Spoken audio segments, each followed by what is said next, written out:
নমস্কার, educational zone চ্যানেলে সবাইকে স্বাগত জানাই। আজকে আমরা এই ভিডিওতে একটি বিশেষ টপিক নিয়ে আলোচনা করব, যেটি হচ্ছে শ্রেণীকক্ষে ব্ল্যাকবোর্ড ব্যবহার করার পদ্ধতি। How to use blackboard in the classroom. আমরা যখন শিক্ষা গ্রহণ করেছি এবং আমাদের পূর্বেও যারা শিক্ষা গ্রহণ করেছে, বর্তমানেও আমরা ব্ল্যাকবোর্ডের ব্যবহার কিন্তু স্কুলে বা বিভিন্ন শিক্ষাক্ষেত্রে হতে দেখি। বর্তমানে বিভিন্ন ধরনের নতুন নতুন ধরনের ব্ল্যাকবোর্ড চলে এসেছে। ব্ল্যাকবোর্ড বলা ঠিক নয়, white board, green board, blue board, digital বোর্ডও চলে এসেছে। কিন্তু আমরা ব্ল্যাকবোর্ডের ব্যবহার এক সময় কিন্তু প্রচুর দেখেছি, কারণ কম খরচে খুব উপযোগী একটি শিক্ষা উপকরণ হচ্ছে ব্ল্যাকবোর্ড। এই ব্ল্যাকবোর্ড ব্যবহার আমরা যারা শিক্ষক শিক্ষিকারা আছি, যারা শেখাই, শিক্ষক শিক্ষিকারা শুধু নয়, যারা আমরা কোনো বিষয় শিক্ষার্থীদের শেখাই, তখন কিন্তু আমরা বিভিন্নভাবে ব্ল্যাকবোর্ড ব্যবহার করে থাকি। এই ব্ল্যাকবোর্ড ব্যবহার সঠিকভাবে কীভাবে করতে হয় তা আজকে আমরা এই ভিডিওর মাধ্যমে জানব। ভিডিও শুরুতে আপনাদের কাছে একান্ত অনুরোধ, আমাদের ভিডিওটি অবশ্যই লাইক করবেন, শেয়ার করবেন, চ্যানেলটিকে সাবস্ক্রাইব করবেন। তাহলে চলুন শুরু করছি। দেখে নিই ব্ল্যাকবোর্ড ব্যবহারের পদ্ধতিগুলো কেমন হওয়া উচিত।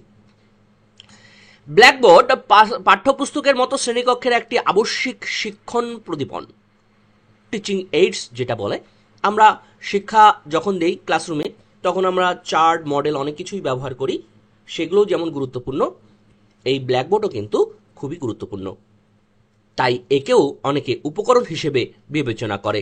খুব স্বল্প খরচে এই ধরনের শিক্ষণ প্রদীপন তৈরি করা যায় বলে এর ব্যবহার বহুল প্রচলিত। এগুলো শিক্ষণের প্রদীপন হিসেবে কাজ করে। ব্ল্যাকবোর্ড শিক্ষার্থীদের কতগুলো চারিত্রিক বৈশিষ্ট্যের বিকাশ ও সহায়তা করে, যেমন পরিষ্কার পরিচ্ছন্নতার অভ্যাস, নির্ভুলতার অভ্যাস পরিবেশন এবং ক্ষিপ্রতা ইত্যাদি।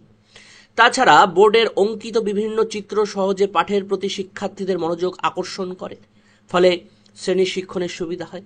শ্রেণীকক্ষে বোর্ড ব্যবহার করে শিক্ষক পাঠের গুরুত্বপূর্ণ দিকের প্রতি শিক্ষার্থীদের মনোযোগ আকর্ষণ করে। এর মাধ্যমে অনুশীলনমূলক কাজ সহজে করা যায়। আমরা যে জিনিসগুলো পড়াই সেগুলো আমরা যদি টুক করে লিখে দিই, তাহলে শিক্ষার্থীদের মনে রাখতে সুবিধা হয়। অনেক সময় আমরা অল্প বিস্তর একটু ছবি এঁকে বোঝানোর চেষ্টা করি, তাহলে সেই ছবি দেখে শিক্ষার্থীদের বুঝতে সুবিধা হয় আমরা কি পড়াচ্ছি। অঙ্ক যখন আমরা করাই, শিক্ষার্থীদের মুখে তো বলা সম্ভব নয়, যখন ব্ল্যাকবোর্ডে যখন আমরা করে করে দেখিয়ে দিই স্টেপ বাই স্টেপ, সেগুলো শিখতে বুঝতে সুবিধা হয়। ব্ল্যাকবোর্ডের পরিষ্কার পরিচ্ছন্ন লেখা দেখে শিক্ষার্থীদের মনেও পরিষ্কার পরিচ্ছন্নতা বজায় রাখার একটা অভ্যাস গঠন হয়। যাদের বানান ভুল হয় খুব বেশি, তারা ব্ল্যাকবোর্ডের লেখাগুলো দেখে বানান ভুল কম করতে পারবে, শিখতে পারবে ভালো মতো। কারণ মুখে মুখে বললে শিক্ষার্থীরা তো বানানগুলো ঠিকভাবে বুঝতে পারছে না, কিন্তু পড়ানোর সঙ্গে সঙ্গে যদি আমরা সেই বিষয়গুলো, টপিকগুলো যদি আমরা ব্ল্যাকবোর্ডে লিখে দিই, তাহলে কি হবে, শিক্ষার্থীর বুঝতেও সুবিধা হবে, পরিষ্কার পরিচ্ছন্ন হাতের লেখা দেখেও তাদের ভালো লাগবে, এবং বানান যদি তাদের কোনো কিছুতে অসুবিধা থাকে, সমস্যা থাকে, সেগুলোও কিন্তু দূর করতে পারবে ব্ল্যাকবোর্ডের শুদ্ধ বানানগুলো দেখে। এবার আমরা স্টেপ বাই স্টেপ বা পয়েন্ট বাই পয়েন্ট দেখে নিই। শ্রেণীকক্ষে ব্ল্যাকবোর্ড বা বোর্ড ব্যবহারের সময় নিম্নলিখিত দিকগুলো প্রতি নজর রাখবে। একটা জিনিস বলে রাখি, আমরা এখানে ব্ল্যাকবোর্ড নিয়ে আলোচনা করছি ঠিকই, কিন্তু white board, green board, blue বোর্ডের ক্ষেত্রেও যেখানে আমরা চক ব্যবহার করি, বা এখন বর্তমানে হোয়াইট বোর্ডে আমরা যে পেন ব্যবহার করি, সেগুলো ক্ষেত্রেও কিন্তু এই জিনিসগুলো আপনারা মনে রাখবেন। ব্ল্যাকবোর্ডের ব্যবহার লিখেছি ঠিকই, কিন্তু প্রত্যেকটি বোর্ডে কিন্তু আমরা যখন হাতে লিখে কাজ করব, তখন এই বিষয়গুলো কিন্তু একদম মনে রাখতে হবে। শুধু ব্ল্যাকবোর্ডের জন্য কিন্তু নয়, সব বোর্ডের জন্যই কিন্তু এই পয়েন্টগুলো কিন্তু খুবই গুরুত্বপূর্ণ। যেমন 1 নাম্বার, বোর্ডে লেখা পরিষ্কার হওয়া দরকার এবং লাইনও সোজা হওয়া দরকার। শুধু ব্ল্যাকবোর্ডের জন্য নয়, আমরা white board, green board, blue board যে বোর্ডই ব্যবহার করি না কেন, সেখানে কিন্তু পরিষ্কার হওয়া দরকার, হাতের লেখা এবং লাইন সোজা হওয়া কিন্তু বাঞ্ছনীয়। ডিজিটাল বোর্ডে, যেখানে আমরা এখন ডিজিটাল বোর্ডের মাধ্যমে আমরা দেখি ইউটিউবে বা বিভিন্ন জায়গায় দেখছি যে সবাই পড়াচ্ছে, সেই বোর্ডেও কিন্তু লেখাগুলো পরিষ্কার পরিচ্ছন্ন এবং লাইন কিন্তু সোজা হওয়া বাঞ্ছনীয়। আপনাদের লেখা যদি তেরা ভ্যাকড়া বা খুব জটিল হয়, বোঝা যদি না যায়, পরিষ্কার পরিচ্ছন্ন না হয়, শিক্ষার্থীরা তো বুঝতেই পারবে না দূর থেকে, বা সামনে বসেও সে বুঝতে পারবে না আপনি কি লিখছেন। সেজন্য কিন্তু বোর্ডে লেখা হলো পরিষ্কার পরিচ্ছন্ন এবং লাইন সোজা হওয়া প্রয়োজন। 2 নাম্বার, সব সময় বোর্ডের উপরের দিকে লেখা উচিত, এতে শ্রেণীতে সকলের দেখতে সুবিধা হবে। বোর্ডের উপরের দিকে কেন লিখবো আমরা? কারণ একটি ক্লাসে অনেক স্টুডেন্ট থাকে, শুধু সামনের ব্রেঞ্চের জন্য তো আমরা বোর্ড ব্যবহার করছি না, সম্পূর্ণ ক্লাসের জন্য বোর্ড ব্যবহার করছি। পিছনের স্টুডেন্টরা যাতে দেখতে পারে, বুঝতে সুবিধা হয়, সেজন্য আমরা বড় বড় অক্ষরে লিখবো, এবং উপরের দিকে লিখলে কি হবে, সামনের স্টুডেন্টরাও দেখতে পারবে, পিছনের স্টুডেন্টগুলোও দেখতে পারবে। 3 নাম্বার, বোর্ডের লেখা বড় হরফে হওয়া দরকার, তা না হলে শ্রেণীকক্ষে যে সকল শিক্ষার্থী পেছনের দিকে আছে তাদের দেখতে অসুবিধা হবে, যেটা বলছিলাম, বড় বড় করে লিখতে হবে। 4 নাম্বার, বোর্ড শ্রেণীকক্ষে এমন জায়গায় স্থাপন করা উচিত যাতে তার থেকে আলোর প্রতিফলন না হয়। আলোর প্রতিফলন হলে কি হবে, লেখাগুলো ঝাপসা হবে, লেখাগুলো বুঝতে পারবো না, বোর্ডটা চকচক করবে। সেজন্য বিশেষ করে একদম দরজার কাছে যদি আমরা বোর্ডটি তৈরি করি, দেখতে সুবিধা হয় ঠিকই সামনে থেকে, কিন্তু কোনো না কোনো অ্যাঙ্গেল থেকে আমাদের বোর্ড কিন্তু পরিষ্কারভাবে দেখা যায় না। সেজন্য ঘরের আলো পর্যাপ্ত পরিমাণে থাকবে এবং রিফ্লেকশন যাতে না হয়। রিফ্লেকশন হলে কি হবে, লেখাগুলো বোঝা যাবে না, পিছনের স্টুডেন্টগুলো বা সাইডের স্টুডেন্টগুলোদের দেখতে কিন্তু অসুবিধা হয় অনেক সময়। যারা আমরা ক্লাসে বোর্ড ওয়ার্ক করি তারা এই সমস্যা কিন্তু বারংবার এই সমস্যার সম্মুখীন হই। 5 নাম্বার, বোর্ডে বিষয়বস্তু সামঞ্জস্যপূর্ণভাবে লেখা উচিত। অবিন্যস্তভাবে বোর্ডে লিখলে তা শিক্ষার্থীদের মনে সঠিক ছাপ রাখতে পারে না। তারা অবিন্যস্তভাবে এদিকে ওদিকে যদি লিখি তাহলে শিক্ষার্থীদের ক্যাচ করতে অসুবিধা হয়, কোনটার পরে কোনটা, কোনটার পরে কোনটা স্যার লেখাচ্ছে, ম্যাডাম লেখাচ্ছে, বুঝতে পারছে না, বারবার জিজ্ঞাসা করবে স্যার এটা কি লিখেছেন, তারপরে কি হবে, তারপরে কোনটা লিখলেন, বুঝতে পারছি না স্যার, এইভাবে বলবে। 6 নাম্বার, সবসময় বোর্ডের পাশে দাঁড়িয়ে লেখা উচিত এবং লেখার সময় মাঝে মাঝে শ্রেণীর দিকে তাকিয়ে দেওয়া উচিত, তাকিয়ে দেখা উচিত। সবসময় বোর্ডের পাশে দাঁড়িয়ে বলতে, আমরা যদি লেখার সময় বোর্ডের মাঝখানে দাঁড়িয়ে লিখি তাহলে লিখতে লিখতে যখন আমরা লিখবো তখন কিন্তু শিক্ষার্থীরা আমি বোর্ডের সামনে থাকার কারণে কিন্তু শিক্ষার্থীরা কিছুই দেখবে না, আমার কারণে কিন্তু বোর্ডের লেখাগুলো ঢেকে যাবে। সেজন্য একটু অ্যাঙ্গেল করে সাইডে আমরা দাঁড়াবো, যাতে আমরা লিখতে লিখতে সেই লেখাগুলো শিক্ষার্থীরা ঠিকভাবে বুঝতে পারে। তবুও কিছু কিছু ক্ষেত্রে শিক্ষার্থীদের দেখতে অসুবিধা হবে, তাও আমাদের কিনারে দাঁড়িয়ে লেখা উচিত যাতে সবাই দেখতে পারে।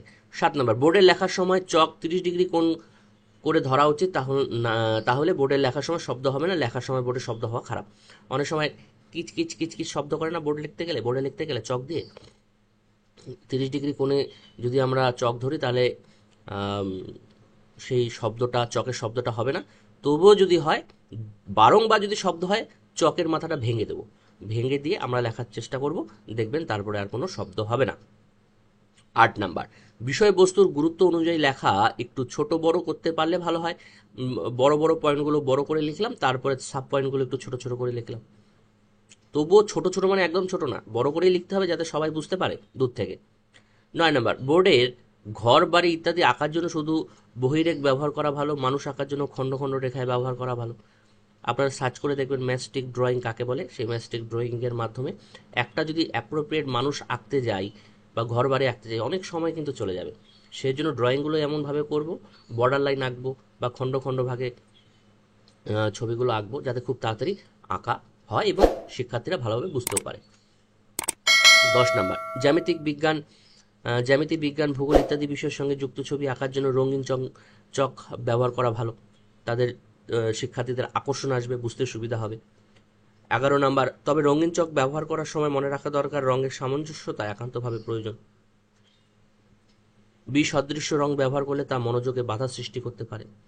12 নম্বর, বিষয়বস্তু বিভিন্ন অংশের মধ্যে সম্পর্ক স্থাপনের জন্য তালিকা প্রস্তুত করা উচিত। 13 নম্বর, শিক্ষার্থীদের বোর্ডের ব্যবহারের সুযোগ দেওয়া উচিত বলতে আমরা অনেক সময় শিক্ষার্থীদের ডাকি, তুমি এই বিষয়টি তুমি লেখো তো, বোর্ডের মধ্যে লিখে দেখাও তো সবাইকে। তাহলে কি হবে, তাদের অভ্যাসও হবে লেখালেখি, আর তাদের ভুল ভ্রান্তিগুলো আমরা ধরতে পারবো কি ভুল হচ্ছে। 14 নম্বর, শ্রেণীতে পাঠ বিশ্লেষণের সময় বোর্ডে লেখা উচিত। পাঠ আলোচনার পূর্বে কিছু লিখে রাখা উচিত নয়, তবে কোনো জটিল চিত্র যদি ব্যবহার করতে হয় শিক্ষক তা পূর্বে এঁকে রাখতে পারবেন।